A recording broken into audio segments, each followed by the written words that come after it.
తెలుగు భాష వైభవాన్ని, తెలుగు భాష కోసం పనిచేస్తున్న తెలుగు భాష చైతన్య సమితి యొక్క కృషిని చాలామంది ఉపన్యాసకులు వక్కానిసు చెప్పారు. చాలా సంతోషం. ఇంత మండు ఎండాకాలంలో కూడా ఇంటి తలుపుల్ని, గుండె తలుపుల్ని తెరుచుకొని తెలుగు భాష కోసం, తెలుగు భాష చైతన్య సమితి పిలుపు కోసం వచ్చినందుకు మీ అందరికీ కూడా కృతజ్ఞతావందనాలు. విషయం ప్రస్తావించడానికి చాలామంది ఉన్నారు. ప్రస్తుత వర్తమాన కాలాన్ని కూడా మనం గణనలోకి తీసుకోవాలి. మనందరం తెలుగు మాట్లాడుతున్నాం. మా గురువర్యులు సిపిరెడ్డి గారు చెప్పారు, 14 కోట్ల మంది మాట్లాడుతున్నారు, అది 50 దేశాలకి సమానం చెప్పారు. చాలా సంతోషం.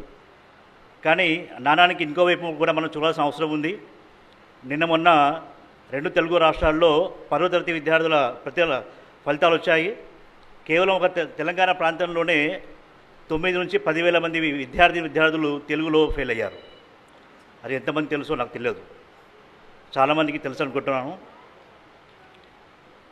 నా మనవి ఏమనగా, బడసభ చెప్పారు, తెలుగు భాష చైతన్య సమితి చేసే ప్రతి కార్యక్రమంలో లక్ష్య సాధన ఫౌండేషన్ అడుగులు కలిపి ముందుకు వెళ్ళడానికి అన్ని సాయశక్తులుగా కృషి చేస్తూ వస్తుంది, భవిష్యత్తులో చేస్తుంది. ఈరోజు తెలుగు భాష సదస్సులో శ్రీమాన్ శ్రీ చంద్రమౌళి గారి అధ్యక్షతన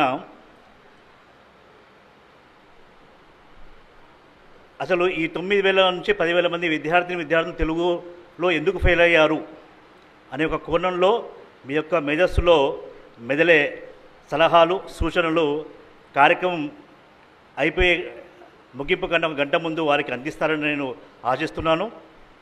అలాగే అవకాశాన్ని బట్టి నిర్వాహకులు ఒక అరగంట అసలు తెలుగు రాష్ట్రాల్లో తెలుగు భాషలో పుట్టి పెరిగి తాత ముత్తాతల నుంచి ఎన్నో వందల సంవత్సరాలుగా తెలుగు మాట్లాడుతున్న ప్రాంతంలో విద్యార్థులు తెలుగులో ఎందుకు ఫెయిల్ అవుతున్నారు అని ఆలోచన చేస్తారని ఆశిస్తున్నాను. దానికి ఏదైనా ఒక మార్గాన్ని కనుగొంటారని ఆశిస్తున్నాను. అవసరం అనుకుంటే ఈ రెండు తెలుగు రాష్ట్రాల్లో తెలుగు బోధించే ఉపాధ్యాయులకి ఏదైనా పాఠాలు చెప్పాల్సిన అవసరం వస్తే అనే క్వశ్చన్ మార్క్ వచ్చినప్పుడు ఆ దిశలో కూడా తెలుగు భాష చైతన్య సమితి ముందుండాలని నేను ఆశిస్తున్నాను.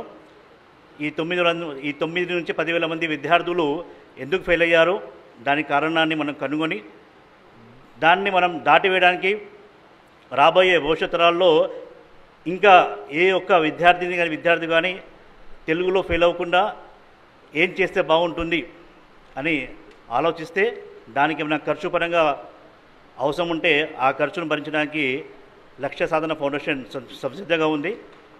ఈ సందర్భంగా ఈరోజు అందరం ఒక సంకల్పాన్ని తీసుకుందాం.